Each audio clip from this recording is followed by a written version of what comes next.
अनंताय सहस्रमूर्तये सहस्रपादाक्ष शिरोरुबाहवे सहस्रनाम्ने पुरुषाय शाश्वते सहस्रकोटि युगधारिणे नमः। आप सभी न्यूज 18 को देखने वाले दर्शकों को सादर ओम नमो नारायण। मित्रों, दिनांक 25 अगस्त 2022 गुरुवार को पुष्य नक्षत्र का संयोग मिल रहा है। आज हम उसी विषय पर आप सब लोगों से चर्चा करने वाले हैं। गुरुवार को पुष्य नक्षत्र आ रहा है। जब गुरु पुष्य नक्षत्र आता है तो अनेकानेक संयोग लेकर के आता है।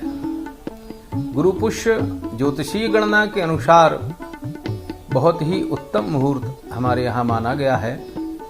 हम कोई भी शुभ कार्य करें, कोई भी किसी भी प्रकार का जो है लाभ लेने वाले कार्यों की ओर जाएं या व्यापार, भूमि से संबंधित खरीदारी जो है इस समय में शुभ मानी गई है। गुरु पुष्य का ऐसा संयोग बनता है। गुरुवार का के स्वामी जो देवता हैं वो बृहस्पति हैं। पुष्य नक्षत्र के अधिष्ठात्र देवता भी बृहस्पति जी को माना गया है और इसीलिए जो है गुरु पुष्य बहुत ही अच्छा संयोग माना जाता है। पुष्य नक्षत्र का जो राशि है वो कर्क मानी गई है। कर्क राशि गुरु की उच्च राशि होती है और कर्क राशि का जो स्वामी है वो चंद्रमा होता है। चंद्रमा और बृहस्पति के संयोग से भी उत्तमता की प्राप्ति होती है। गज केसरी योग जैसे योग प्रदान होते हैं। जब गुरु और चंद्रमा एक साथ बैठते हैं तो ज्योतिषीय गणना के अनुसार मनुष्य जीवन में गज केसरी योग की प्राप्ति होती है। मैं आपको बताने जा रहा हूं, गुरु पुष्य के संयोग में 10 महायोग प्राप्त हो रहे हैं। 10 महायोगों में सबसे पहला तो गुरु पुष्य योग ही है, जिसमें सब प्रकार के कार्यों को करने की अनुमति प्रदान की गई है। दूसरा महायोग है सर्वार्थ सिद्धि योगी। सर्वार्थ सिद्धि योग के बारे में कहा गया है कि यह योग ऐसा योग बनाता है कि आप उस दिन किसी भी कार्य को करें, सब प्रकार से सिद्धिप्रद माना गया है। सिद्धि को प्रदान करने वाला है वो। तीसरा संयोग बन रहा है अमृत सिद्धि योग। अमृत सिद्धि योग का मतलब यह है कि उस संपूर्ण समय में अमृत तत्व की प्राप्ति हमें होती है। तो हम किसी भी प्रकार का कोई इलाज कराएं या औषधि निर्माण करें या औषधि को ग्रहण करें, औषधि से में सारे तत्व अमृत तत्व के रूप में अपने आप मिश्रित हो जाते हैं संयोग के कारण, और वह औषधि हमारे लिए जीवन में अमृत जैसे सिद्ध होती है। हमारे शरीर को स्वस्थ करती है और आयु और बल प्रदान करती है। अमृत सिद्धि के समय में मंत्र जप, अमृत सिद्धि के समय में शुभ कार्य बहुत ही महत्वपूर्ण माने गए हैं। जो साधक हैं वह उस दिन मंत्रों का जप करके और सिद्धि प्राप्त कर सकते हैं। इसके बाद में एक योग आता है चौथे नंबर का बरीयान योग। बरीयान योग का भी बहुत महत्व है और बरीयान योग जब बनता है अपने आप कुछ छोटे योग भी उसमें निर्मित हो जाते हैं। जैसे शुभकर्त्री योग का संयोग बनता है, वरिष्ठ योग का संयोग बनता है, भास्कर और उभयचरी योग का संयोग बनता है, हर्ष, सरल और विमल योग का संयोग बनता है। यह बरीयान योग आने पर यह छोटे योग अपने आप उसमें सम्मिलित हो जाते हैं। बरीयान योग में जन्म लेने वाला व्यक्ति राजा जैसे सुख प्राप्त करता है। बरीयान योग में गर्भ धारण हो तो आने वाली जो संतान है वह माता पिता को सुख प्रदान करने वाली होती है, यश प्रतिष्ठा की प्राप्ति होती है उसके जीवन में और माता पिता के जीवन में आनंद ही आनंद की प्राप्ति होती है। बरियान योग के बारे में भी कहा गया है कि जिनकी कुंडली में यह योग बनता है या जिस दिन बनता है उस दिन शुभाशुभ कर्म करने पर जो है अत्यंत लाभ की प्राप्ति होती है। इसके बाद में गोचर की दृष्टि से देखा जाए तो 5 ऐसे योग बन रहे हैं जिनमें जिनको एक संयोग कहा जाएगा, आज से 1500 साल पहले कभी बने होंगे।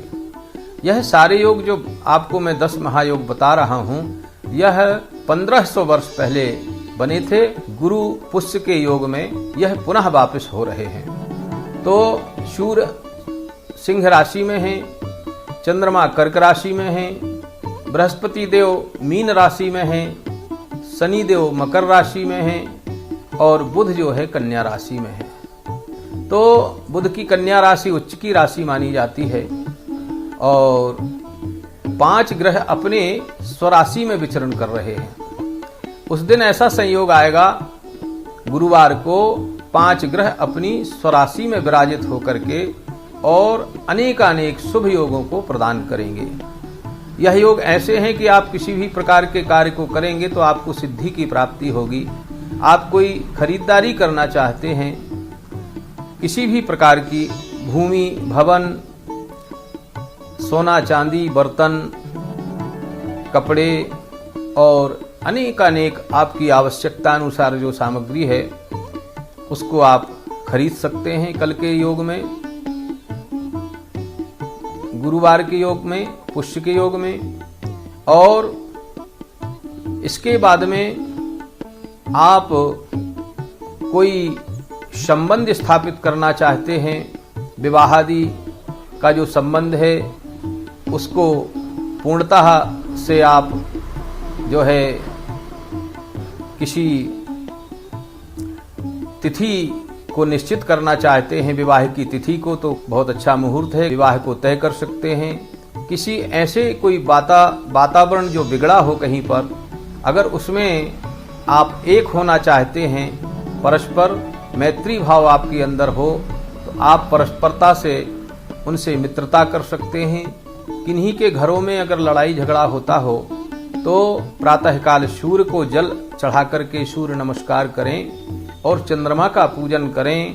बृहस्पति देव गुरुवार का दिन है तो जो है बृहस्पति देव का पूजन करके किसी ब्राह्मण को सामान्य सी सामग्री सीधा दान करें। आटा, दाल, चावल, गुड़ और चने की दाल, यह दान करके आप अपने परिवार में जो है एकता बनाने की कोशिश करें तो आपका जो परिवार है वह सब प्रकार से और सुखी और संपन्न हो सकता है। आपके सपरिवार आप जो है एक होकर के उन्नति कर सकते हैं, लाभ के क्षेत्रों में आगे बढ़ सकते हैं। गुरु पुष्य का जो संयोग है वो बहुत अच्छा शुभ माना गया है। गुरु पुष्य का संयोग आप सबके जीवन में और भविष्य में उज्ज्वलता प्रदान करेगा। आप किसी भी प्रकार से जो है इसमें सम्मिलित हो सकते हैं। भगवान शिव जी का पूजन कर सकते हैं और चांदी के शिवलिंग का पूजन कर सकते हैं। जिनके जीवन में अशांति रहती हो, गुरु पुष्य के संयोग में आप जो है चांदी के शिवलिंग लेकर के आएं और प्रतिदिन उनका पूजन करें। आपका मन निश्चित रूप से शांत होगा, आप सौम्य होंगे, आपके अंदर का क्रोध समाप्त हो जाएगा, आप जो है अधिक से अधिक मिलनसार हो जाएंगे और भगवान जो है रजत के जो शिवलिंग का जिनका आप पूजन कर रहे हैं उनका पूजन करने पर आपके जीवन में आपके सारे कष्ट दूर होंगे, आप धन धान्य से परिपूर्ण होंगे, सुखी होंगे, संपन्न होंगे। गुरु पुष्य के संयोग में आप सूर्य का भी पूजन कर सकते हैं। गुरु पुष्य के संयोग में बृहस्पति देव का पूजन प्रारंभ कर सकते हैं। जिन कन्याओं के जीवन में विवाह में विलंब हो गया है, गुरु पुष्य के संयोग में वह बृहस्पतिवार का व्रत प्रारंभ करें तो निश्चित रूप से आने वाले समय में उनके जीवन में अच्छे वर और घर की प्राप्ति होगी। और यह संयोग बहुत दुर्लभ है। जो लोग बीमार हैं वह गुरु पुष्य में औषधि का निर्माण करें, औषधि लेकर के आएं। निश्चित रूप से उनका स्वास्थ्य अच्छा होगा, आयु की वृद्धि होगी, दीर्घायु की प्राप्ति होगी, शारीरिक बल प्राप्त होगा, स्वस्थता प्राप्त होगी। जिनके कोई कार्य बिगड़े हुए हों, जो बन नहीं रहे हों, मैंने आपको बताया सूर्य को अर्घ दें, चंद्रमा का पूजन करें, बृहस्पति देव का पूजन करें। इन्हीं सब संयोग को मिला करके और आप जो है उत्तम उद्देश्य की पूर्ति के लिए किए हुए कार्य को प्रारंभ करें। आपके जीवन में निश्चित ही सफलता की प्राप्ति होगी, सारे बैर भाव दूर होंगे और आप जो है सदा स्वस्थ रहते हुए आनंद मंगल को प्राप्त होंगे। ऐसा गुरु पुष्य का संयोग है। आनंद के साथ आप सब लोग इसका अनुसरण करें। मैं ज्योतिषाचार्य पंडित संतोष शास्त्री, गढ़ा, जबलपुर।